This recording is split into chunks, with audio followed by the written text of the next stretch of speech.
para que este equipo que estamos utilizando ahora no sea un equipo que lo usa todo el mundo y lo toca todo el mundo, sino vamos a procurar cuidar las cosas. Entonces esta semana, con otro equipo un poquito más sencillito, vamos a montarles a los jóvenes un equipo para que ellos sea el que usen los días sábados y este sea un equipo que solamente sea para los cultos y para el tema de internet.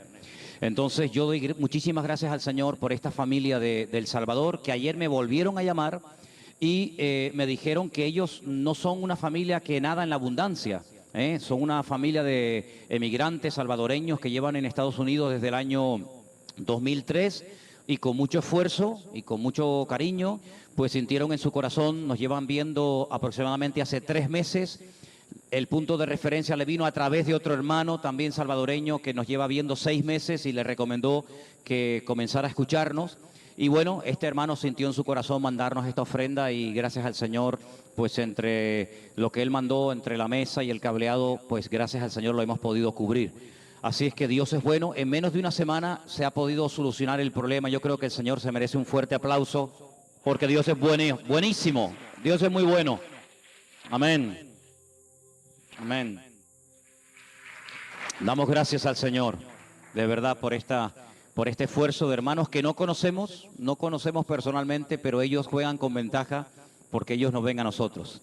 Y seguimos recibiendo correos. Hoy recibí un correo también de otro pastor de San Francisco, de California, que nos dice que está viendo los cultos y bueno, gente de todas partes que siempre nos dicen que las predicaciones, los mensajes, los cultos, los oyen, los ven y por lo visto están siendo de mucha bendición y estamos muy agradecidos. Mañana a las 7 de la tarde, vía Skype, yo empiezo unas reuniones con ese grupo de hermanos desde la ciudad de Tel Aviv, en directo, en tiempo real, y se van a enganchar hermanos de Beersheba, del sur de Israel, y de otras partes, y vamos a tener ahí un coloquio, un estudio bíblico. Y si hay algún hermano que tiene Skype y también quiere meterse, pues te puedo dar la dirección y podemos hacer ahí una conferencia de muchas partes del mundo. Así que damos gracias al Señor que cuando los medios, cuando la tecnología se usa para bien, trae mucha bendición. Cuando se usa para mal es un desastre, pero cuando se usa para la gloria de Dios es una bendición. ¿Estamos de acuerdo, hermanos? Amén. Los niños pueden ya pasar a sus clases de escuela dominical. Nos vamos a quedar aquí. Y hace 2 domingos, para los que estuvieron y para los que no estuvieron, yo hablé acerca del llamado. ¿Se acuerdan? El llamamiento. A veces hay como ideas extrañas acerca de lo que es el llamamiento. Y si bien dijimos que en la Biblia hay llamamientos tremendos, llamamiento de Isaías, llamamiento de Ezequiel, llamamiento de Jeremías, etcétera, la Biblia nos enseña que todo creyente en cierto sentido ha sido llamado a vivir en bendición, llamado a vivir en victoria, llamado a vivir en santidad, llamado a ser bendecido. Es un llamamiento general, independientemente de que luego haya llamamientos específicos, ¿verdad?, para servir al Señor como pastor o como obrero o como lo que sea. Pero eso fue hace 2 semanas. El domingo pasado yo dije que a veces hay impedimentos para que Dios nos use. Estos son mensajes dirigidos a creyentes, no son mensajes evangelísticos, ¿vio? Son mensajes para creyentes y yo dije que a veces hay como enfermedades del alma, ¿sabes? A veces nos podemos enfermar físicamente y vamos al médico, pero luego hay enfermedades, yo digo, del alma, heridas del pasado. Gente que a lo mejor fue lastimada, humillada, malentendida, incluso después de haber conocido al Señor. Y entonces se congregan en esta o en cualquier otra congregación y resulta que hay como algo en su vida que es como un freno, como una piedra en el zapato, como una herida abierta que no termina de cicatrizar. Entonces ahí encontramos a creyentes desconfiados, creyentes que ya no se fían porque un día se abrieron y bueno, recibieron un palo, se llevaron una desilusión y ahora se van al otro extremo. Ahora no se fían de nadie. Pueden cambiar de iglesia, de pastor, de país, de lo que sea, pero ahora están como en guardia, ¿verdad? Como dice el refrán, el que se quemó con leche, cuando ve pasar la vaca, sale corriendo, ¿no? Gente que tiene temores a volverse a llevar otro desengaño. Gente que más que testigos de Cristo, son como espías. Dicen que son creyentes, pero nadie se entera porque están ahí viviendo una vida en la clandestinidad, ni dentro ni fuera. Y todo eso muchas veces se debe a cosas no superadas del pasado. Ya sé que algunos de ustedes estarán pensando en ese texto bíblico que dice, de modo que si alguno está en Cristo, nueva criatura es. Amén. Las cosas viejas pasaron. He aquí todo es hecho nuevo. ¿Cuánto lo creen? Bueno, hermanos, yo creo que en la Biblia los principios son inmutables y cuando uno los cree y lo aplica y los interioriza en su vida, usted ve la bendición del Señor. Pero el problema es que a veces hay como una especie de divorcio entre la teoría y la práctica, entre la realidad de la Escritura y lo que el creyente vive. Si usted cree que Dios es todopoderoso, pero usted no aplica el poder de Dios a su diario vivir, ¿de qué le sirve a usted decir que su Dios es poderoso si luego usted vive en miseria, en pobreza, en ataduras, en vicios, en complejos, en temores? ¿De qué le sirve? De nada. ¿Saben? Esta semana leí algo muy interesante y está demostrado científicamente que cuando con nuestra boca decimos algo, pero con nuestras acciones hacemos todo lo contrario, se puede llegar a enfermar el cerebro. Se puede llegar a enfermar la mente de una persona si usted dice algo y luego con sus acciones hace todo lo contrario. Es como que el cerebro, como que no es coherente, así como que el cerebro dice, bueno, este hombre dice que cree en Dios, pero luego vive como si fuera un ateo. Este hombre dice que ama a su mujer, pero luego la desprecia y la humilla. Este hombre dice que el Señor está con él y que le va a bendecir y le va a abrir puertas, pero ante la más mínima situación negativa o problema o adversidad, se hunde. Entonces, son señales que le llegan a nuestro cerebro y a nuestra mente le hacen daño. Y hermanos, ¿cuántas veces nosotros pasamos del culto a la amnesia? En el culto estamos todos de acuerdo con lo que el pastor predica y dice algo y decimos amén. Y yo decía el otro día en las clases que estamos dando de hebreo que la palabra amén es una palabra muy importante. Y yo les dije, escríbame en la pizarra la palabra amén. Y ahora escríbame al lado la palabra fe. La palabra amén en todos los idiomas del mundo es la misma, amén. Pero tiene las mismas letras, menos una, de la palabra emuná, que significa fe. Luego la palabra amén está entroncada con la palabra emuná, que significa fe. Cuando usted dice amén, no solamente está diciendo estoy de acuerdo, no solamente es un sí afirmativo, sino que cuando yo digo amén a algo que estoy oyendo en la predicación, porque la palabra amén es una palabra que se emplea en las iglesias, no es una palabra que se emplea en los bares, en los colegios, en los parlamentos de los políticos, sino es una palabra, digamos, bíblica, una palabra religiosa, una palabra de connotación espiritual. Cuando usted dice amén, usted está diciendo que lo que se está diciendo detrás de esa expresión de amén es que yo creo en una serie de creencias, en una serie de principios morales y espirituales que gobiernan mi vida, con los cuales me siento 100% identificado y entonces digo amén. Pero después le dije que escribieran la palabra madre. Entonces teníamos la palabra amén, la palabra emuná, que es la palabra fe, de la cual viene amén, y la palabra madre, que significa, o se escribe o se pronuncia em, porque la palabra en, de la cual viene la palabra fe, resulta que está entroncada con la maternidad. Ahora usted puede entender cuando el apóstol Pablo le escribe una primera carta al joven Timoteo y le dice algo como, Timoteo, la fe que usted tiene ahora, la fe que ahora te ayuda en el ministerio, es una fe que primero la tuvo tu abuela Loida y se la supo traspasar a tu mamá Eunice. Y ahora la fe de tu abuela, que antes era la fe de tu madre, ahora es la fe tuya también. Entonces pasó de la abuela a la madre, de la madre al hijo, 3 generaciones. Porque en el judaísmo, en la cultura bíblica, el padre era el responsable, es el responsable de transmitirle el conocimiento a los hijos. Porque la palabra hijo es igual que la palabra discípulo. Un discípulo es un hijo y un hijo es un discípulo. El primer discípulo que uno tiene en la vida es el hijo o la hija. Y el padre tiene que transmitirle los textos, los capítulos, las historias, en fin, el conocimiento bíblico a su hijo.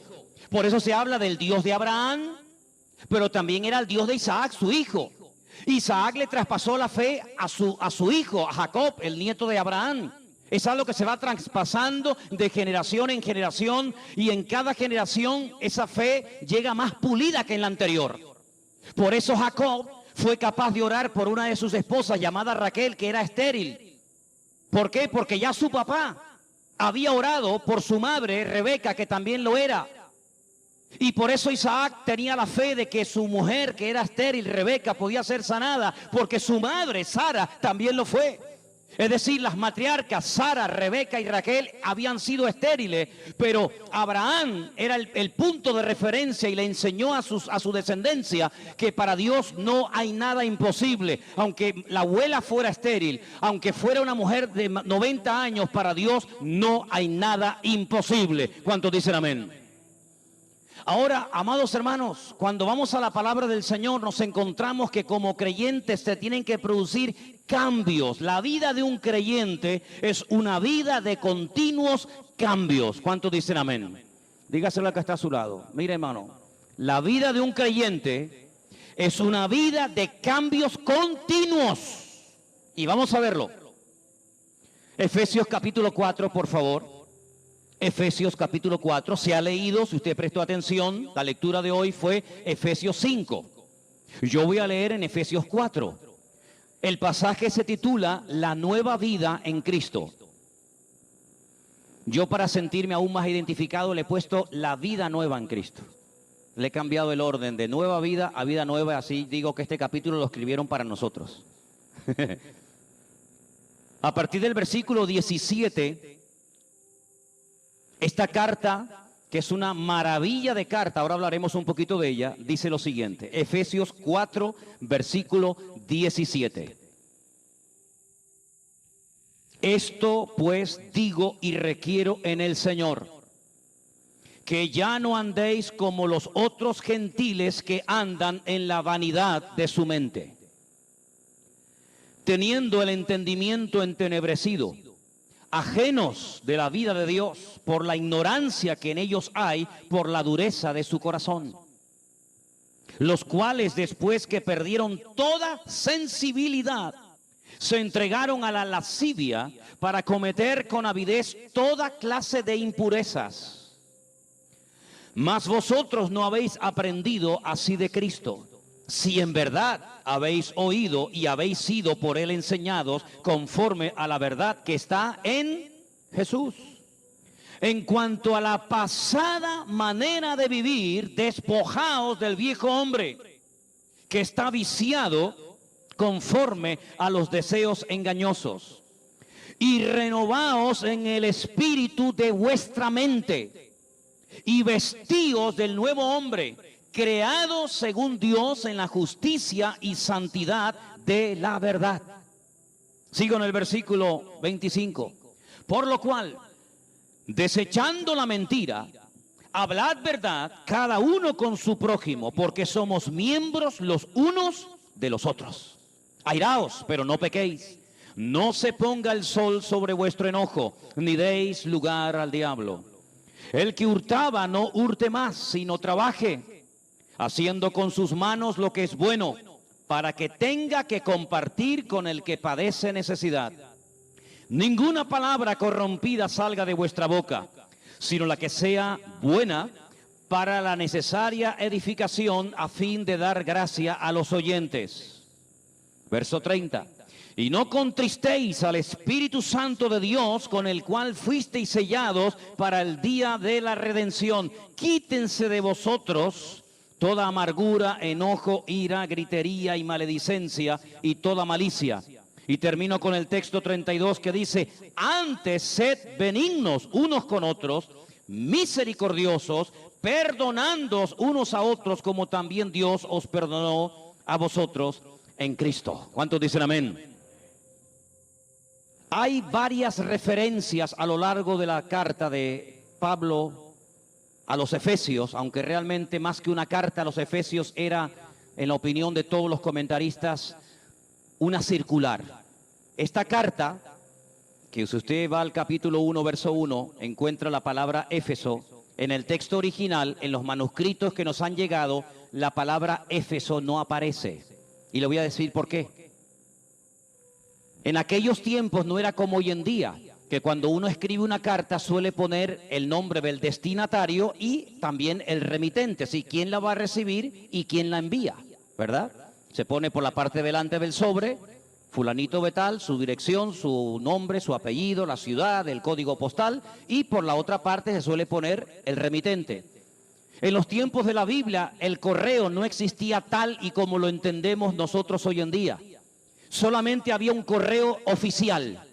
Habían mensajeros, había una especie de correo, para que usted me entienda, en aquellos tiempos, pero no era para la gente común y llana.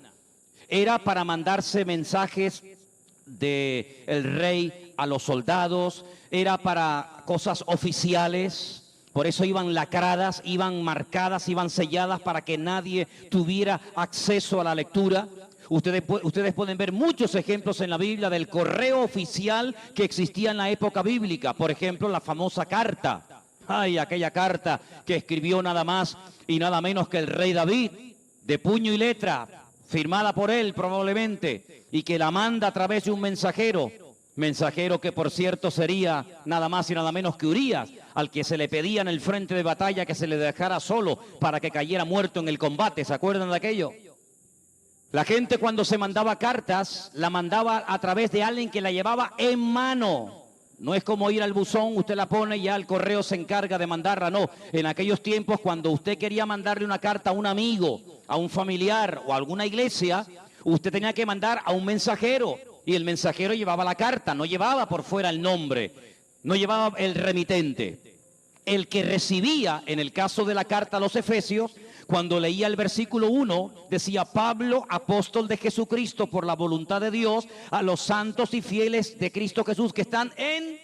Y ahí se ponía Éfeso, pero si la carta la leían en la iglesia de Laodicea, que muchos comentaristas creen que la carta realmente Pablo la mandó a la iglesia de Laodicea, pues ellos leían la carta de Pablo a la iglesia de Laodicea. Si la recibía la iglesia de Colosas, ellos ponían el nombre Colosas, así sucesivamente. Así que la palabra Éfeso no aparece, pero lo que sí aparece a lo largo de la carta son referencias de dónde y cómo se encontraba el apóstol Pablo. Por ejemplo, si usted lee conmigo en Efesios capítulo 3, versículo 1, dice: por esta causa yo, Pablo, prisionero de Cristo Jesús, por vosotros los gentiles.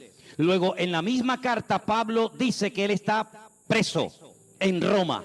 Luego, esta carta forma o pertenece a las famosas epístolas de prisión. Otra referencia, capítulo 4, verso 1. Yo pues preso en el Señor, os ruego que andéis como es digno de la vocación con que fuisteis llamados. Segunda referencia. Tercera, capítulo 6, verso 20. Por lo cual soy embajador en cadenas, que con denuedo hable de él como debo hablar. Es decir, hay tres referencias en la carta de Pablo a los Efesios, capítulo 3, capítulo 4 y capítulo 6, donde él dice que él está preso. Está privado, entre comillas, de libertad, pero aprovecha el tiempo. Y dicen algunos que Pablo escribió al mismo tiempo, en la misma fecha, año 63, aproximadamente después de Cristo, primer siglo, faltaban 7 años todavía para la destrucción del templo de Jerusalén.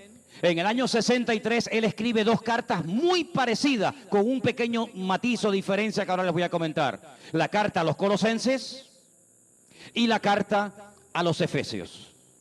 La diferencia entre una y otra, aunque hay 55 versículos de Colosenses que son exactamente iguales a 55 versículos que encontramos también en la carta de Pablo a los Efesios. 55 versículos idénticos, ¿verdad? Aunque en la carta de Pablo a los Efesios hay 70 palabras, 70 expresiones que no aparecen en ninguna parte del Nuevo Testamento más que en las cartas de Pablo a esta iglesia. Bueno, pues las cartas se mandaban en la mano, ¿verdad?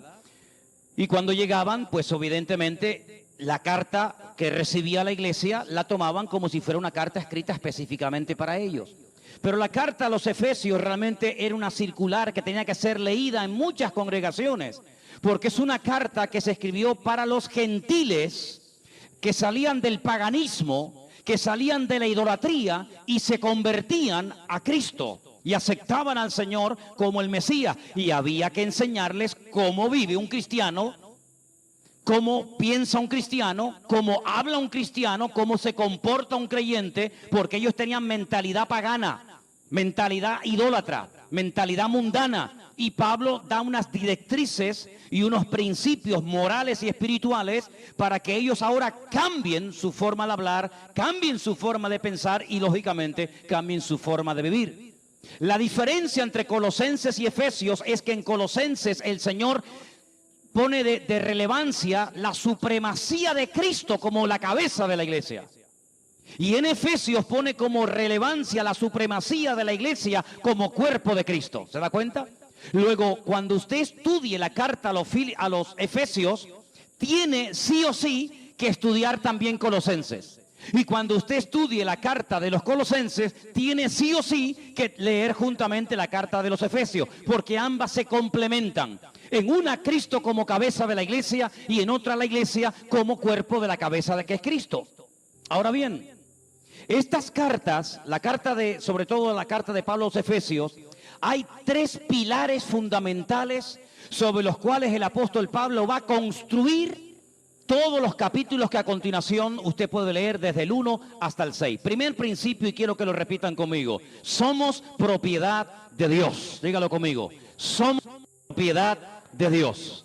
Ya no podemos vivir una vida de libertinaje, de anarquía, donde yo hago lo que me da la gana, yo organizo mi vida, yo organizo mi agenda, yo organizo mi tiempo libre y el que no es libre, porque al fin y al cabo yo soy el que manda. Una de las cosas que el apóstol Pablo quiere dejar bien claro en esta carta para aquella época y para todos los creyentes a lo largo de la historia, es que hemos pasado de ser seres, criaturas egocéntricas a cristocéntricas. ¿Cuántos dicen amén? Es algo fácil de decir, ¿verdad? Ay, amigo, pero ¿cuánto cuesta entender que cada vez que decimos Señor, estamos pronunciando la palabra Adón? Dice, no es Adonai, no, Adonai es mi Señor, Adón es Señor. Y la palabra Adón significa amo. De hecho, hay muchísimas oraciones en Israel que se empieza diciendo Adón Olam, Dios del universo, o Señor del universo. Cuando nosotros nos convertimos al Señor, no es simplemente para que Él perdone nuestros pecados. No es simplemente para que Él nos eche una mano y nos ayude en la familia o en el matrimonio o a nivel personal. No. El Evangelio es mucho más que eso. La conversión no es simplemente cambiar de ir a misa a venir a un culto. De hecho, eso no es la conversión. La conversión no es dejar de rezar el rosario y comenzar a orar el Padre Nuestro o cualquier otra oración, no. Hermano, realmente una genuina conversión, por eso no abundan tanto las genuinas conversiones. Abundan las personas que aparentemente dicen que son creyentes. Pueden abundar las personas que en un llamamiento levantan la mano, pero de ahí a que se haya genuinamente convertido, puede haber un abismo. El famoso evangelista Billy Graham, uno de los hombres más oídos de toda la historia de la cristiandad, decía que cuando él hace un llamamiento y ve a miles y a miles y a miles de personas levantando la mano en estadios o en plazas de toro o en cualquier otro auditorio, él no los llama convertidos, como algunas personas que dicen, se convirtieron 5,000 en la campaña. No, un momento. Levantaron la mano 5,000, pero de ahí a que se hayan convertido puede haber un abismo. Él, más que convertidos, hablaba de interesados. Hay 5,000 personas que levantaron su mano interesándose por conocer el Evangelio y ya veremos si se convierten o no se convierten. Es algo muy diferente. El apóstol Pablo nos dice que cuando una persona genuinamente se ha convertido, entra a formar parte del reino de Dios.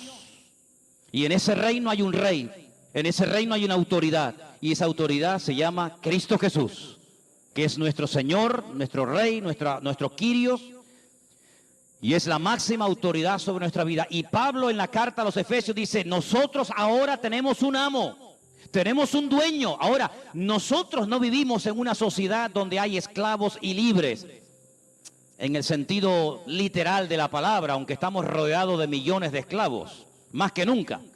Pero en los tiempos del Imperio Romano había multitud de esclavos. ¿Y qué era un esclavo? Era, hermanos, un número, era un objeto. Ni siquiera tenían nombre propio. Podían ser vendidos, podían ser cambiados como mercancía en cualquier momento que el amo lo deseara. No tenían vacaciones, no tenían seguridad social, no tenían papeles, no tenían derechos.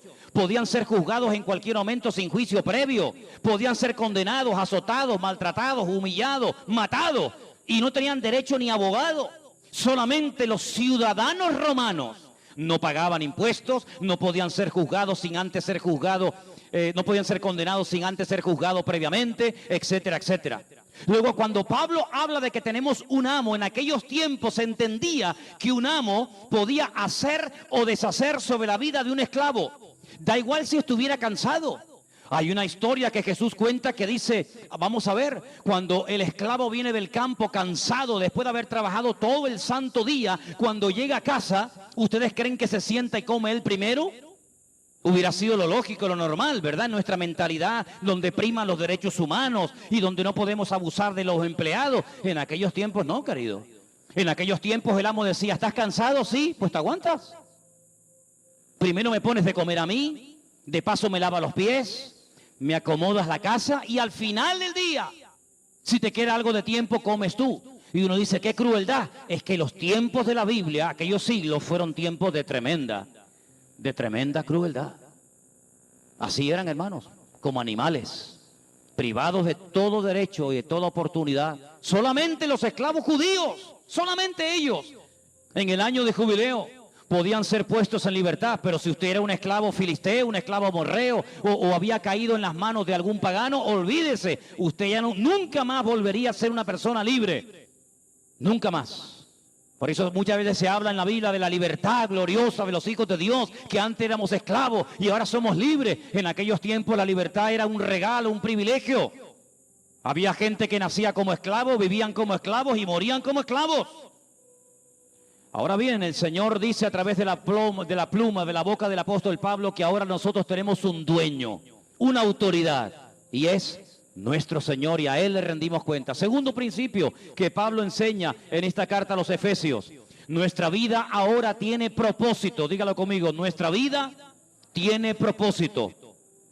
Primero era que somos propiedad de Dios. Segundo, nuestra vida tiene un propósito, es decir, si Dios te ha comprado es porque hay algo en tu vida que Él quiere usar. Nadie se le ocurriría comprar a un esclavo simplemente para tenerlo como un objeto decorativo en una casa. Se ponía una especie de plataforma, de tarima. Se les desnudaba y entonces se pujaba. ¿Cuántos dan? 1.000, 2.000, 1.500, 8.000, 4.000. La persona que iba a comprar el esclavo o la esclava, como si fuera a comprar un animal, le podía ver cómo estaba el estado de la dentadura, si estaba fuerte o enclenque, si le gustaba o no le gustaba, como auténticos animales. Así se hacían las subastas públicas, hermanos. Tremendo. ¿Qué le parece? Y cuando se compraba un esclavo o a una esclava, decía, este me vale para trabajar en el campo, porque está fuerte. Esta me vale para ser sirvienta en la casa y para atender a mi señora. Este jovencito me vale para hacer todos los recados y todas las cosas que yo no quiero hacer, se las voy a encargar a él. Es decir, cuando se compraba un esclavo y se pagaba por él, era porque se compraba para algo. Bueno, ¿no hemos sido nosotros igualmente comprados? ¿No nos compró el Señor Jesucristo a precio de sangre? ¿Cuántos dicen amén? Luego, si Él nos compró, fue por algo. Eso quiere decir que tu vida y la mía tienen un propósito. Tienen una misión que cumplir. Y ese es el gran factor que marca la diferencia en la vida de un creyente y en otro. Si está cumpliendo o no con el propósito, con la misión para la cual el Señor lo llamó. Y el tercer principio fundamental de la carta a los Efesios, el primero era, somos propiedad de Dios. El segundo es, nuestra vida tiene propósito. El tercero es, marcar una diferencia. Es decir, somos esclavos de Cristo, Él nos ha comprado con su sangre, pero no para que pasemos desapercibidos, sino para que nuestra vida sea diferente, para que la gente observe que nosotros somos esclavos por amor del Señor, pero esclavos con alegría, esclavos que hablamos diferente, pensamos diferente, actuamos diferente, Y en otras palabras, la iglesia ha sido llamada para marcar una diferencia en el lugar donde ha sido puesta por el Señor. ¿Cuántos dicen amén? Repetimos estos 3 principios. Número 1, somos propiedad de Dios. Número 3, nuestra vida tiene propósito. Número 2 y número 3, tenemos que marcar una diferencia. Si ustedes van conmigo al versículo 29, así es como tiene que hablar un esclavo de Cristo, es decir, un hijo o una hija de Dios. Versículo 29. Ninguna palabra corrompida salga de vuestra boca, ninguna, sino la que sea buena para la necesaria edificación a fin de dar gracia a los oyentes. ¿Cuántos de los que están aquí antes de entregarle su vida al Señor, por su boca salían palabritas? No me diga cuáles, no me interesan. Yo sé más que usted. Yo desde que era así tenía una boca que era terrible. No tenía el don de lenguas, pero tenía una lengua que era un don. Terrible. La Biblia dice prohibido, como dicen en Venezuela, como dicen grosería. ¿No decían? Esa se me quedó a mí, no se dicen grosería. Palabrotas, tacos, insultos. Prohibido. ¿Cuántos dicen amén? Pero nada. Pero bueno, hay expresiones típicas, sí, me da igual, ninguna palabra corrompida salga de vuestra boca. Pero dice más en cuanto al vocabulario, versículo 4, ni palabras deshonestas, ni necedades, ni truanerías que no convienen, sino antes bien acciones de gracias. ¿No hay una canción del cantante Julio Iglesias que dice, soy un truán, soy un señor? Y presume de eso, de que es un truán. Increíble, ¿no? Dice más adelante en el capítulo 5, verso 19, hablen entre vosotros con salmos. Pero para hablar con salmos usted tiene que aprenderse algún salmo de memoria. ¿Cómo voy a hablar yo con usted con salmos si no los conozco? Si no los leo. ¿Tenemos en nuestra Biblia un libro que se llama Salmos? ¿Sí? El nombre original del libro de Salmos en el hebreo es Teilim. De ahí viene la palabra Tehilá, que es oración. De salmos sale la palabra oración. Hablamos con salmos, con himnos, con cánticos espirituales, cantando, alabando al Señor en vuestros corazones, dando ¿cuándo tenemos que dar gracias? ¿Cuándo? ¿Cuando lo sentimos? Siempre, siempre gracias por todo. ¿A quién? Al Dios y Padre en el nombre de nuestro Señor Jesucristo. Así es la forma de hablar de un esclavo de Cristo. No quejándose, no lamentándose, no con palabrotas, no con blasfemias, no con insultos. ¿Cómo hablaban los esclavos en la época de Jesús? ¡Terrible! Maldecían a los otros esclavos, maldecían a sus amos.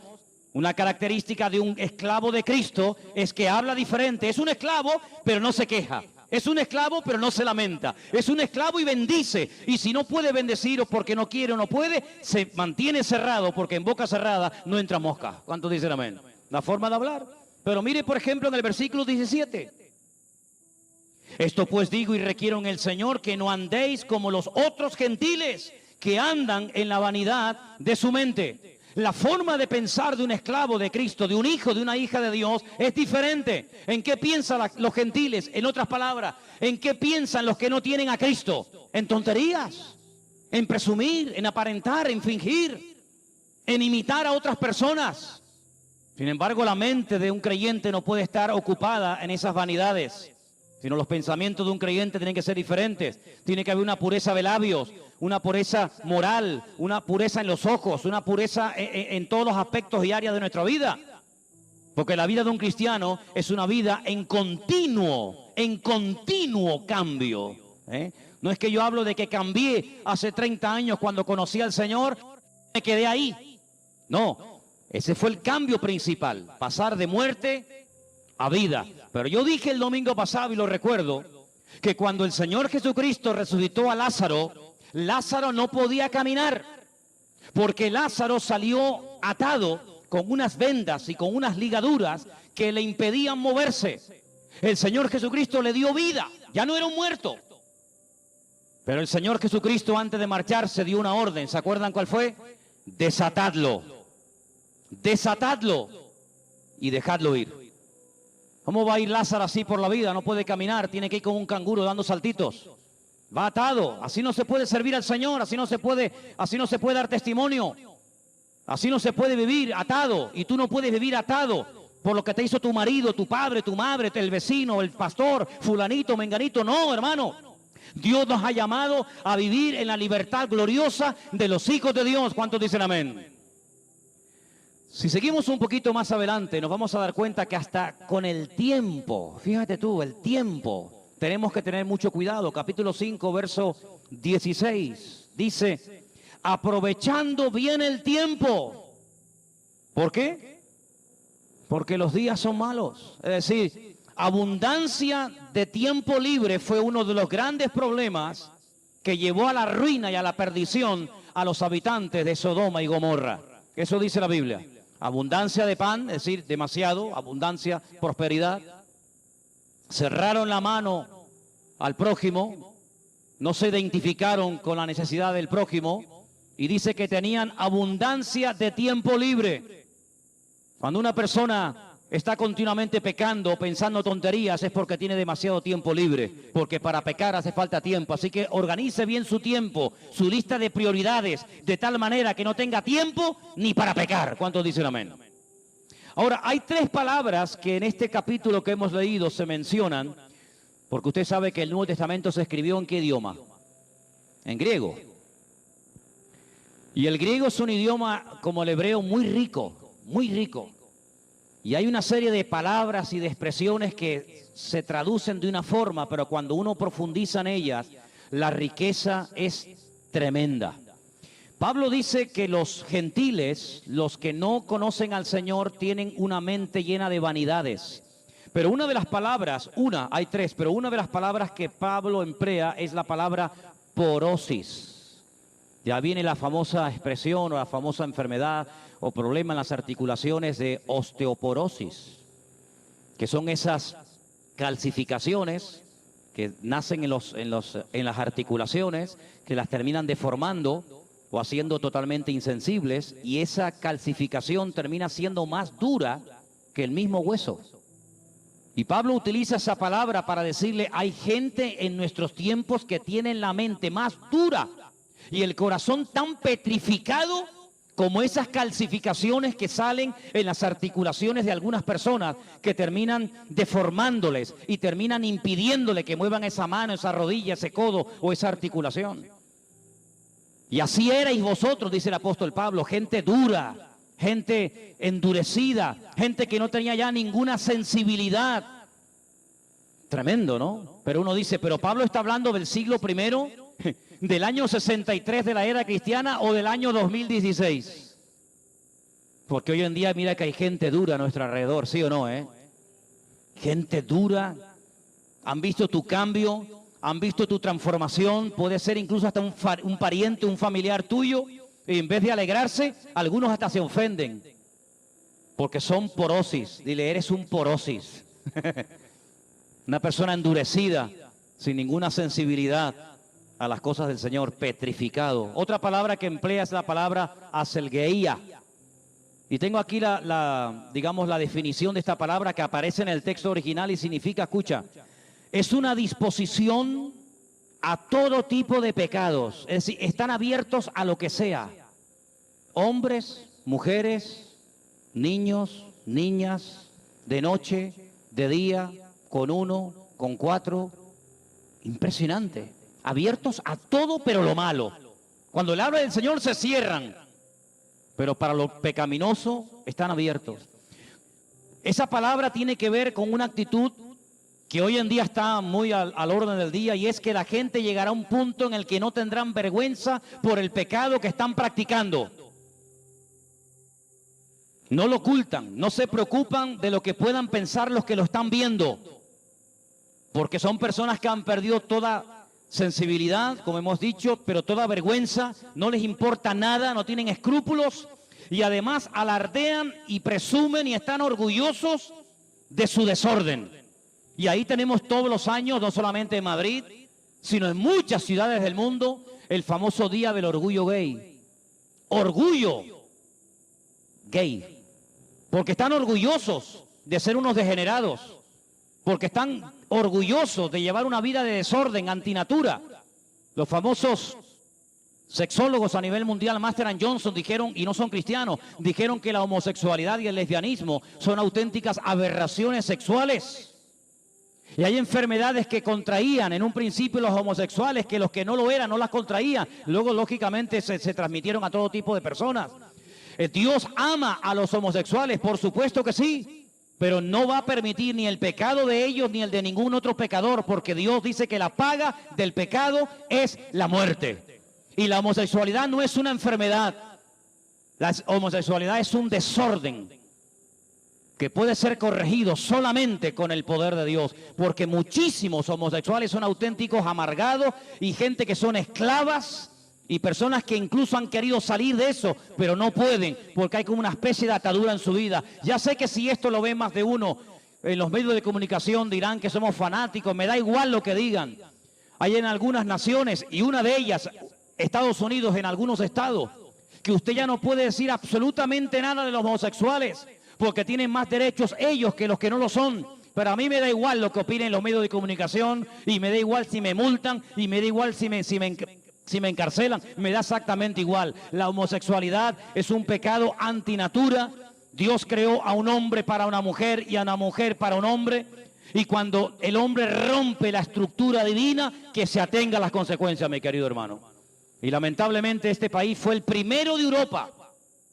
Qué gran orgullo, ¿no? El primero de Europa, antes que Italia, antes que Francia y antes que otras naciones, en aprobar el matrimonio entre hombres y entre mujeres. Y así le va a España, que no levanta cabeza, y dudo que la levante, porque todavía no ha pedido perdón por haberse saltado a la torera, como se suele decir vulgarmente, los principios establecidos por la palabra de Dios. Y no ha habido ni uno, ni de derecha, ni de izquierda, ni de centro, que haya tenido el valor de decir esto es un desorden, esto no agrada a Dios, esto trae consecuencias a corto y a largo plazo, pero como son cobardes, porque detrás de esa gente hay votos, son capaces de casarse hasta con el diablo con tal de sentarse en la poltrona. Pero nosotros no nos casamos con nadie, nosotros no queremos agradar al hombre, nosotros queremos agradar al Señor. Y desde aquí nuestra iglesia Vida Nueva denuncia que la homosexualidad es un pecado, pero se puede salir de ese pecado como de cualquier otro con la ayuda del Dios Todopoderoso. A Él sea la gloria y a Él sea el honor. Aleluya. Pierden la vergüenza, no les da ninguna vergüenza, ya no tienen que pecar a ocultas. Yo me acuerdo, hace años, los que fumaban porros, ¿qué lo hacían a escondidas? No se les veía. Hoy en día lo hacen a cara descubierta, no hay ningún problema. Se siente peor el que los observa que el que comete el pecado. Así era la sociedad de los griegos. Los griegos sí eran muy cultos, los griegos eran una filosofía tremenda, le daban una importancia tremenda al culturismo, al hedonismo, pero eran unos auténticos degenerados. Y así va a ser una de las características de la generación de los últimos tiempos, la degeneración, la depravación total y absoluta. Pero hay una tercera palabra, y es la palabra plenonexia. Esta palabra los griegos la definían como una codicia arrogante. Déjeme que le lea una pequeña definición. Esta palabra significa ansia incontrolada de poseer lo que le pertenece a otra persona. Hay mujeres que se empeñan en robarte el marido y le da lo mismo si tu marido es un buen hombre, si tiene hijos, si lleva contigo 20 años o 15 días, le da exactamente igual. Se les mete entre ceja y ceja robártelo y hasta que no lo consigan no van a parar. Son personas que se dejan utilizar por los demonios, personas que, como dice la Biblia, hurtan, matan y destruyen. Y no sienten ningún tipo de pudor, sino todo lo contrario. Lo publican, lo comentan, se sacan fotografías, las mandan por aquí, las mandan por allá, porque tienen este problema terrible. Personas que están dispuestas a sacrificar la paz de los demás con tal de obtener sus objetivos, lo que desea. Esta palabra, pleonexia, es un deseo irresistible de tener lo que no tenemos el derecho de tener. No es algo nuevo, en el corazón del hombre esto siempre ha estado, hermanos. Esto siempre ha estado. ¿Y de dónde nace todo esto? De Satanás. La Biblia nos enseña que cuando Satanás, antes de la caída, era aquel arcángel querubín protector que estaba 24 horas al día, por poner una medida de tiempo, en la presencia del Señor, llevando la alabanza y la adoración. Tremendo privilegio. Él quería más, pero él quería lo que Dios nunca le iba a dar, que era el recibir honra, el recibir el reconocimiento. Subiré, me sentaré en el trono de Dios. Pues si Dios está sentado en el trono y tú te quieres sentar en su trono, quiere decir que quieres quitar a Dios del trono para ponerte tú. Pero así hay gente hoy en día en la vida. No les importa, no tienen ningún tipo de prejuicios.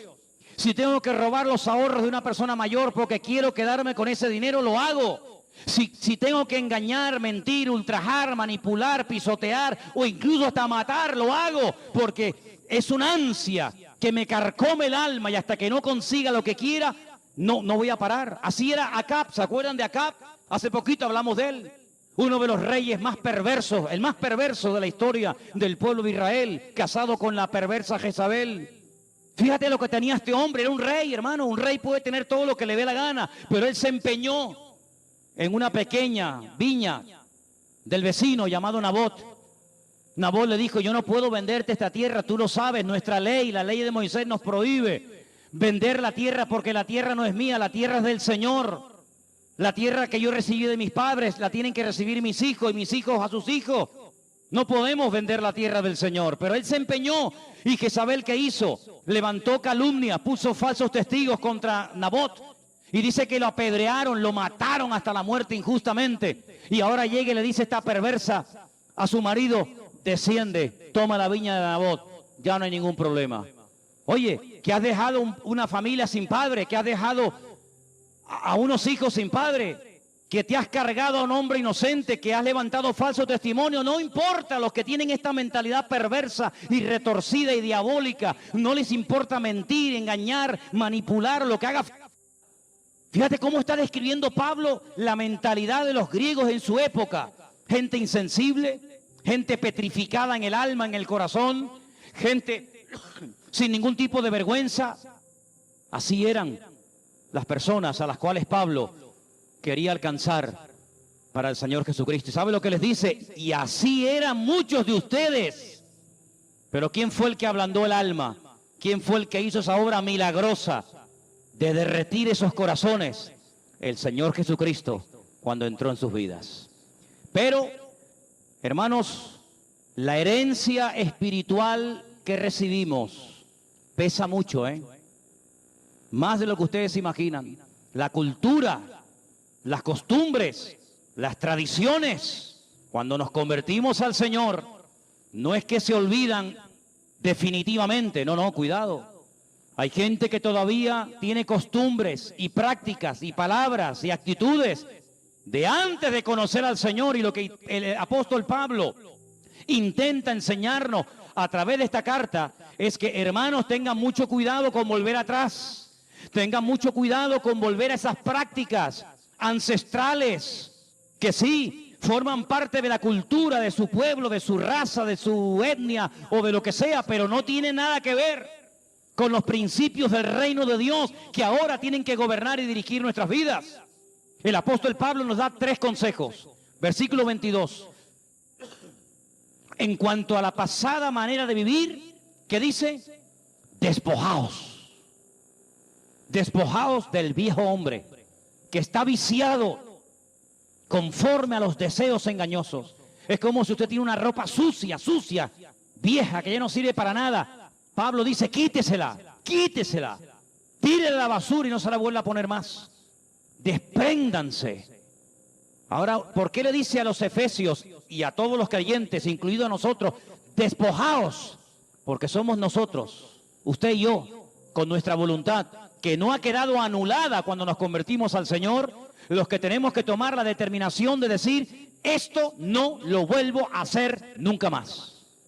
Esto no lo vuelvo a comprar, esto no lo vuelvo a ver, esto no lo vuelvo a tocar. Somos nosotros los que tenemos que tomar la determinación categórica de decir: se acabó, me despojo, me desprendo del viejo hombre. Pero claro, ¿y ahora qué hago? Versículo 23, renovaos en el espíritu de vuestra mente, renovar los pensamientos.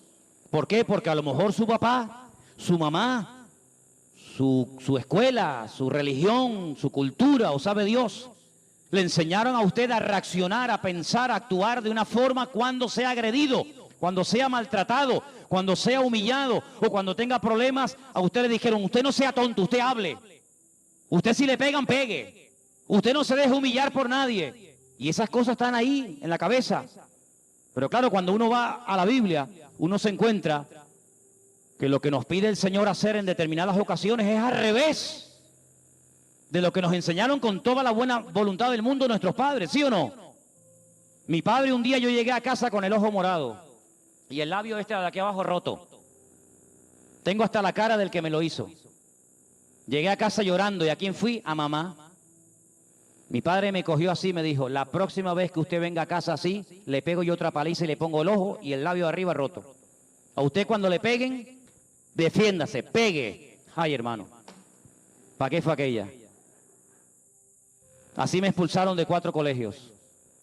A mí me daban, pero los demás también cobraban. Porque mi papá me dijo: pegue, defiéndase, no sea bobo, no se deje pisotear. Cuando me hago cristiano, el Señor dice: el que te hieran una mejilla, pone la otra. Pero Señor, pero encima la otra. Bueno, la tercera es la mía, ¿eh? Usted me da en la derecha y en la izquierda, pero la tercera agárrese, dice el otro, ¿no? El que le pida que le lleve la carga por 1 milla, diga: no, yo se la voy a llevar 2. Y el que le pida, dele, aunque sea su enemigo, le pide agua, dele agua.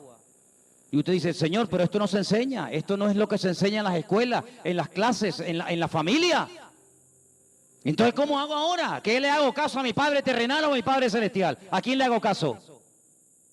Es una determinación que usted tiene que tomar. Señor, mi papá lo dijo con toda la buena intención, pero no coincide con lo que dice tu palabra. Tu palabra dice otra cosa, y por eso Pablo dice: hermano, renuévese, cambie su forma de pensar, porque hasta que usted no cambie su forma de pensar, usted no va a cambiar su forma de vivir. ¿Cuántos dicen amén? Hay gente que son esclavos de ese pensamiento, de esa mentira. Y mira, aquí tenemos el texto. ¿Cuántas veces le hemos hecho referencia a él? La verdad os hará libres y la mentira te esclaviza. Luego, si queremos vivir en la libertad gloriosa de los hijos de Dios, lo que tenemos que hacer es interiorizar y practicar los principios de la palabra de Dios. ¿Cuántos dicen amén? Algunos dirán: pero usted es bobo, usted es tonto. Bueno, yo prefiero pasar por tonto delante de los hombres, pero aprobar delante de mi Dios, que suspender delante de mi Dios y salir victorioso de todas las batallas de la tierra. En esta tierra perderemos muchas cosas, pero a veces para ganar hay que perder. Así que, si usted quiere defender sus derechos, usted no ha entendido nada. ¿Qué derechos tienes tú? ¿Qué derechos tienes? Un esclavo no tiene derechos. No, ¿cómo que no? A mí no me humilla nadie. A mí que no. Usted no ha entendido nada. No ha entendido nada. Dice la Biblia que a Cristo le amenazaban. ¿Y qué hacía? Se callaba. Encomendaba la causa al Padre. Le maldecían. A Cristo, sí, le maldecían. ¿Y qué hacía? Se callaba. Y como cordero mudo fue llevado al matadero. ¿Se le hizo justicia al Señor? ¿Tuvo un juicio justo? Pero si estaba todo amañado, si aquello no era juicio ni era nada. ¿Tú crees que lo llevaron a casa de Caifás para hacerle justicia? Olvídate de eso. ¿Tú crees que se le hizo justicia en la fortaleza de la Antonia, allí en Jerusalén, en la casa de Poncio Pilato? Olvídate de eso. No se le hizo justicia en ningún momento. Él podía haber dicho: cuidadito conmigo, cuidadito, que soy el alfa y la omega, soy el león de la tribu de Judá. Soy el primero y el último, el verbo hecho carne. ¿Soy qué? Delante de ustedes no voy a discutir, porque si el Señor, mi Dios, quiere esto en este momento para mi vida, me voy a gozar. Y el apóstol Pablo aprendió esto a base de sangre. Dice: a partir de ahora voy a hacer algo que puede resultar absurdo y ridículo y antinatura. Voy a comenzar a gozarme en mis debilidades, porque cuando soy débil, soy fuerte, porque mi Señor me dijo el otro día en oración: bástate mi gracia, porque mi poder se perfecciona en la debilidad. ¿Cuántos dicen amén? Esto es el Evangelio. Yo no soy representante de la iglesia mormona, ni de ningún... Yo soy representante del Evangelio, y el Evangelio dice esto para todos y para cada uno de nosotros. Esto es lo que dice la Biblia. Después dice la Biblia, vestíos del nuevo hombre, creados según Dios en la justicia y santidad de la verdad. 3 consejos: despojaos, renovaos y vestíos. ¿Y cuántas veces tengo que hacer esto? Todos los días. Todos los días, porque puede ser que usted ayer, o tal vez hoy, usted no haya pecado, no haya dicho nada raro, no se le haya ni pasado ningún pensamiento raro por la cabeza, no haya mirado a donde no tiene que mirar, no haya deseado lo que no tiene que... Puede ser que hoy hayas tenido hasta ahora, hasta este momento, 8:25 de la noche, un día, aleluya, sobre ruedas, amén. Pero la victoria de hoy no es para mañana. Mañana empezamos de cero. Lo que tú superaste hoy, gloria a Dios, gloria a Dios. Pero mañana arrancamos de cero. Mañana otra vez me tengo que despojar, me tengo que renovar y me tengo que vestir de Cristo. Y pasado mañana otra vez. Y así durante toda la vida. Porque no es una cosa que hacemos una vez y para siempre, sino que cada día, decía el apóstol Pablo, muero. Cada día muero. ¿Cuántos dicen amén? Ahora, en el versículo 22 al 24 hemos encontrado estas palabras. Pero Pablo lo que está tratando de enseñarle a estos recién convertidos, paganos o gentiles, es que a través de Cristo ellos tienen que marcar una diferencia en el lugar donde viven. Su forma de hablar, su forma de pensar, su forma de actuar, tiene que traer principios y tiene que traer moral. De hecho, el cristianismo, si algo ha hecho dentro de las miles de cosas que ha hecho y ha favorecido, es que ha traído moral y principios a los pueblos.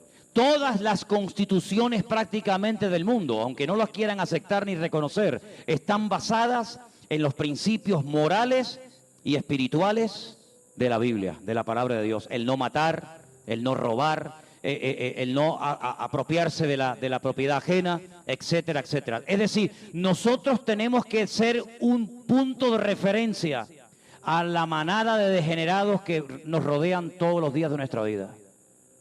Nuestro punto de referencia no es el PP, o Ciudadanos, o el Coleta, o el otro, me da igual cómo se llame. Ese no es nuestro punto de referencia. A mí no tiene a la iglesia, escuche bien porque esto es muy serio, y esto es para gente madura. Esto no es para niñitos, esto es para gente madura.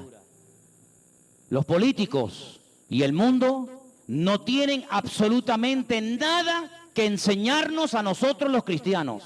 Nada. Somos nosotros los que Dios ha puesto en este mundo para enseñarle al mundo cómo reconciliarse, si es que quieren, con el Creador y con el Señor del universo. ¿Cuántos dicen amén? A mí el PP no me tiene que enseñar nada, ni el otro, ni el otro, ni el otro. Somos nosotros los que hemos sido puestos por el Señor en esta tierra para ser embajadores de un reino que va mucho más allá de los reinos de este mundo. Enseñarles moral, enseñarles principio. ¿Pero cómo? Bueno, los griegos tenían un sistema de aprendizaje muy interesante, hermanos. Leía esta semana que cuando un griego quería ir a una clase de oratoria, es decir, aprender a hablar en público, le enseñaban 3 principios fundamentales. Lo primero que le enseñaban era teoría. Lógicamente, todo en la vida tiene una teoría. Tocar un instrumento tiene una teoría. Pregúntale al Armandito para que vea la teoría que tiene la música. Mucha teoría. Cuando usted quiere sacar el carnet de conducir, lo primero que tiene que aprender, ¿qué es? La teoría. Hay mucha teoría. Hemos dado homilética en la iglesia, hemos dado hermenéutica. Hay mucha teoría. Y lo primero que se le enseñaba a los jóvenes que querían ser oradores, grandes filósofos en la época del Imperio Romano, en aquellos tiempos, era la teoría. Pero luego se les decía algo muy interesante, y es que imitaran a su maestro.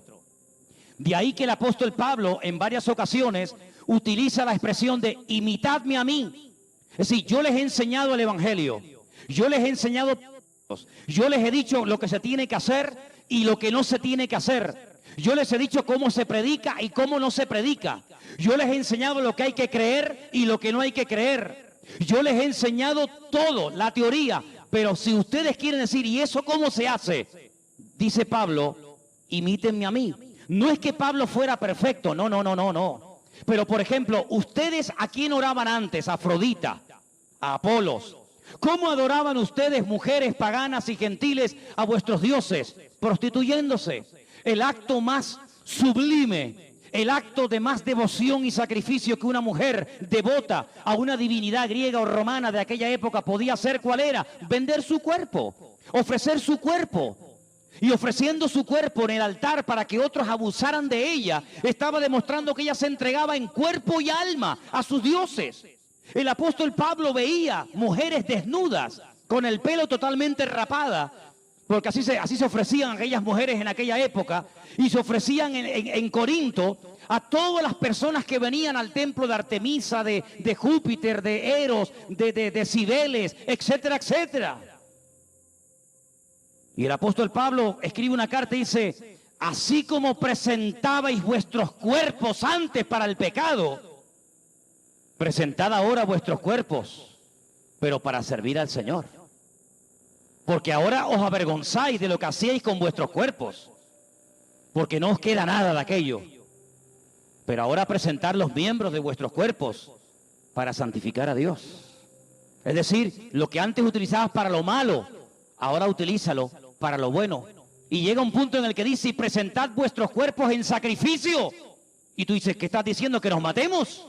No, como sacrificio vivo, santo, agradable a Dios, que es vuestro culto racional, no irracional, disparatado. Sino es un culto que tiene raciocinio, un culto que tiene moral, un culto que tiene principios. Y usted puede presentar su cuerpo, sí, pero cuidado, en sacrificio vivo, de una forma santa. Y si usted, hermana, practicó la prostitución, le decía Pablo en aquel tiempo, por ejemplo, a las hermanas de Corinto, y usted no quiere que la gente sepa ahora, en su nueva vida en Cristo, que usted fue una prostituta sagrada en los templos de la época, y claro, cuando le vean que usted no tiene pelo, la gente va a decir, ah, mira, esta fue una prostituta, póngase un velo, tápese el pelo, tápese la cabeza, para que nadie sepa si tiene o no tiene cabello. Pero cuando le crezca el pelo, quítese el velo, porque a la mujer, dice la Biblia, en lugar del velo, Dios le dio su pelo. Pero si usted se lo quitó y se lo entregó a un ídolo pagano, como hay gente en religiones que todos conocemos, que se cortan el pelo y se lo ofrecen a sus dioses, sus santos y sus vírgenes, pues ahora usted tome una medida preventiva. ¿Hasta qué? Para que nadie le recuerde su pasado. Porque nadie tiene derecho a juzgarle por lo que usted ha sido, pero todo el mundo tiene derecho a juzgarnos por lo que somos hoy en día. ¿Cuántos dicen amén? La Biblia nos dice que tenemos que juzgar y mirar atrás a lo que hicimos en el pasado, o los hermanos o las hermanas, pero la Biblia dice que cuando alguno predica o profetiza en la iglesia, todos los demás tienen que juzgarlo, examinarlo y decir amén si es de Dios, o rechazarlo si no es de Dios. ¿Cuántos dicen amén? Así que, hermano, eso es lo que dice la Biblia. Vete y no peques más. Pero si te vas y sigues pecando, entonces tú no has entendido absolutamente nada. Por lo tanto, lo que Pablo está diciendo es que tenemos que enseñarle moral. El respeto se ha perdido. Es una frase que oímos diariamente. Los alumnos han perdido el respeto a los maestros. Los hijos han perdido el respeto a los padres. Y así, un largo etcétera. Antiguamente se le tenía temor, respeto a la policía. Hoy en día, en algunos casos, hasta la policía le tiene miedo a ciertas y determinadas personas y barrios que ni siquiera quieren entrar allí. Todo ha cambiado.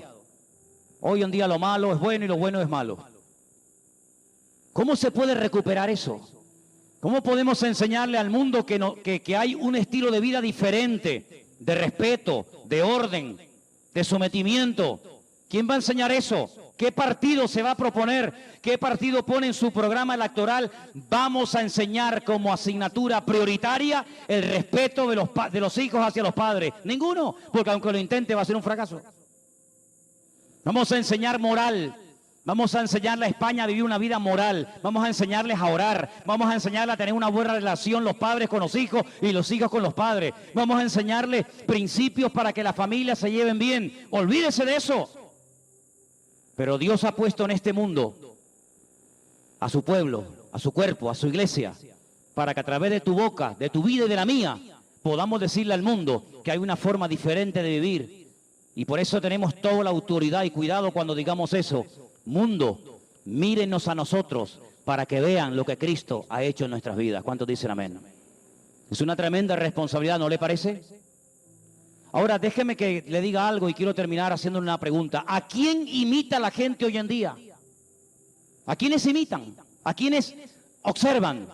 ¿A los triunfadores? ¿A los que han marcado una diferencia por lo que han hecho, por lo que han dicho? ¿A los que son diferentes? Si yo le pregunto a ustedes, hermanos, ¿me podría dar usted 5 nombres del Eibar Club de Fútbol? Dice, ¿de quién? Dice, Eibar, ¿eso qué es? Ni saben, ¿no? ¿Me puede decir usted 3 nombres de los jóvenes del equipo del Barrio de la Salud? ¿Me puede usted decir 3 nombres de futbolistas famosos? Dígamelo, dígalo. ¿A qué saben? Es que a mí no me gusta el fútbol, pero lo sabe. ¿En quién se fija la gente? Los chicos, ¿el nombre de quién quieren llevar en su camiseta en la espalda? ¿De los que pierden? ¿De los que son los peores? Siempre los triunfadores en el cine, en la música, en el deporte o donde sea, son los que marcan una diferencia y son los que atraen, para bien o para mal, la vida de muchas personas, a veces de jóvenes. Se tatúan, se peinan. Ahora todo el mundo dice, ¿de dónde salió eso? ¿Ah, amigo? La iglesia ha sido puesta en esta tierra para vivir una vida tan atractiva. Escúcheme bien lo que le digo, ¿eh? Tenemos que vivir una vida tan atractiva que la gente diga, yo quiero ser y quiero tener lo que ese hombre y lo que esa mujer tiene. Esa es la vida que tenemos que vivir nosotros. Por eso yo me vuelvo otra vez al mensaje del domingo pasado y le digo, hermano, ¿qué imagen estamos proyectando?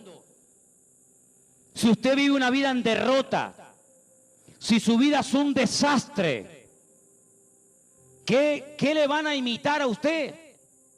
¿Qué testimonio, qué mensaje va a dar a usted? El mundo ya no tiene mensaje, pero la iglesia, los hijos de Dios, todavía tenemos un mensaje que dar. El mundo no tiene ya más modelos que imitar, pero nosotros todavía tenemos un modelo inigualable, que es el Señor Jesucristo. Su vida partió la historia en 2. Hay un antes y un después de él. Cuando usted va a la Biblia, usted dice, caramba, José era un esclavo, pero un esclavo diferente. Un esclavo atractivo, por dentro y por fuera. Un esclavo que marcaba una diferencia. Un esclavo que el amo que lo compró dijo, lo voy a poner como mi mayordomo. ¿Por qué? Porque Dios está con él. Todo lo que hace le sale bien. Hay bendición, hay prosperidad. Dice que puso toda su casa bajo su mano. Claro. David, cuando Saúl estaba disparatado, loco, perdido, con demonios, que ya Dios ni estaba con él, ¿a quién llamaron para que calmara en las noches de tormento al rey Saúl? ¿A quién llamaron?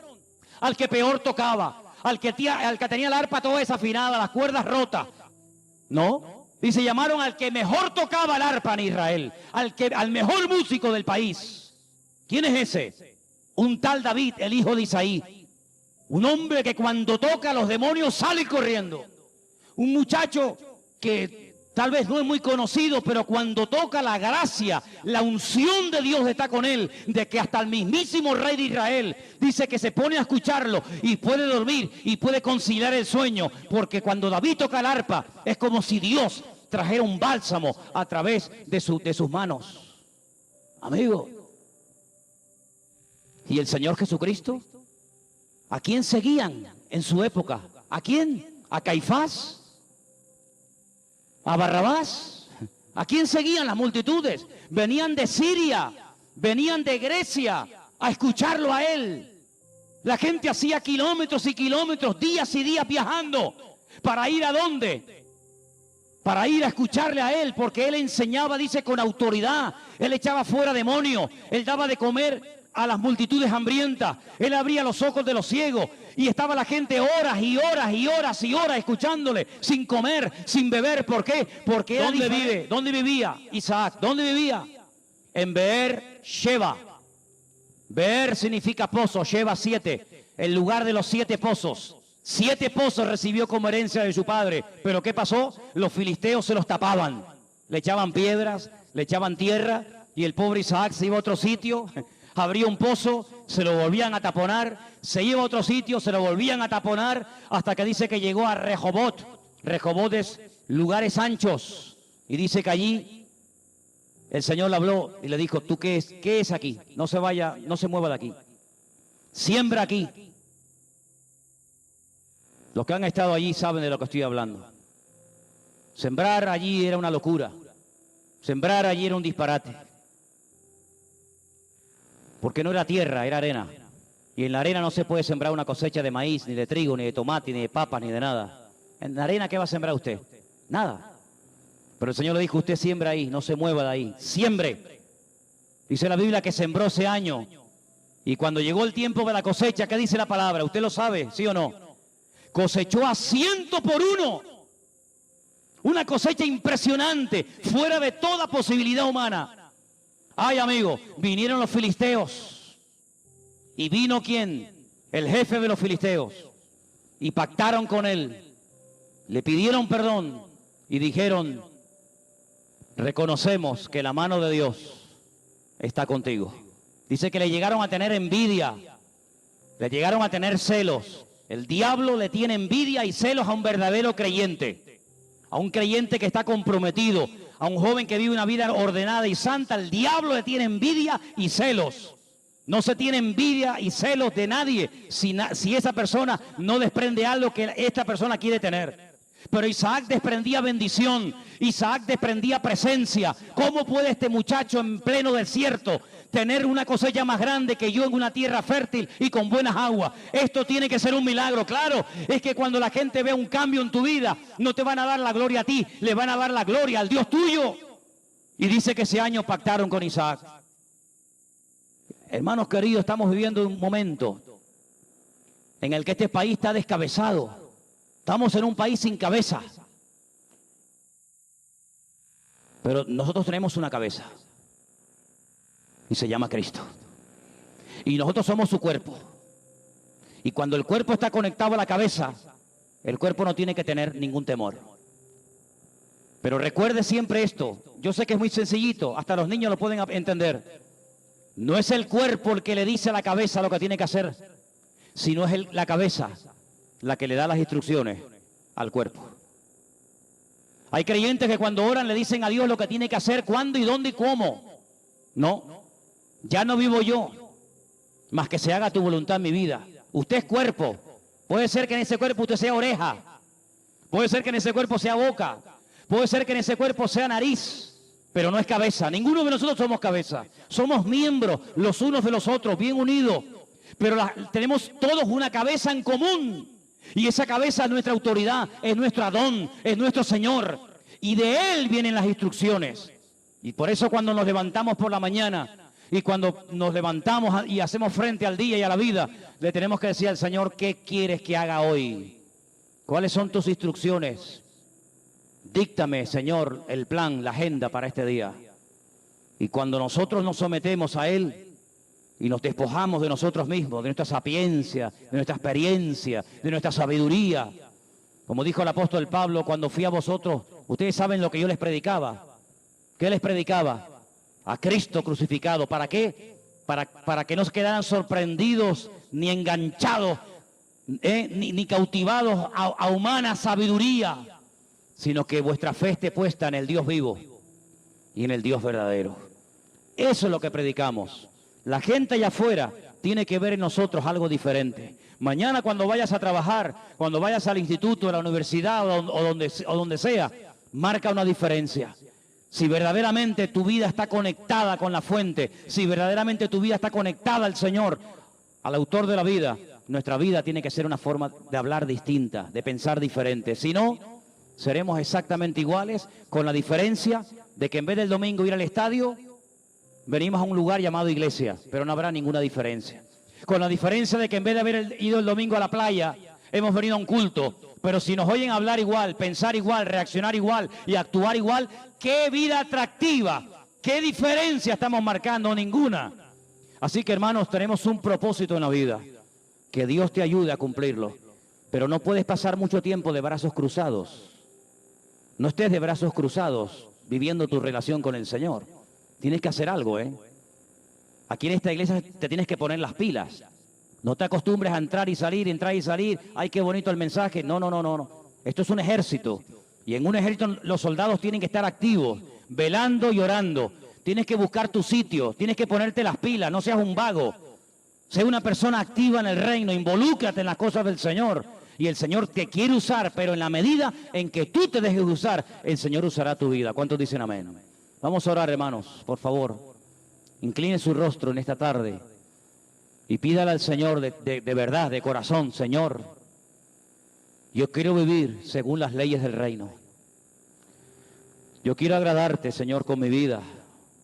Yo quiero servirte, Padre. Si hay costumbres, tradiciones, palabras, cosas en mi vida que no son de Dios, quítalas de mí, Señor. Quiero vivir en orden, quiero vivir en santidad, esforzado, comprometido, entregado. Eso es lo que dice la Biblia. Ese es el verdadero evangelio. Adaptarnos, someternos a nuestra autoridad. Y nuestra autoridad es el Rey de Reyes y el Señor de los Señores. Mi vida, mis recursos, mi tiempo, le pertenecen a Él. Cuando yo entiendo esto, mi vida da un cambio. Hasta que usted no entienda y practique estos principios, difícilmente usted podrá crecer. Estará ahí un año y otro año estancado. Pero en la vida cristiana usted no puede bajar la guardia ni un momento, hermano. Activo, involucrado, siempre con las antenas bien levantadas, diciendo: Señor, habla que tu siervo oye. Aleluya. Y en esta tarde, Padre del cielo, Dios Todopoderoso, te damos infinitas gracias porque en tu palabra encontramos el modelo, los principios, el patrón para vivir vidas victoriosas.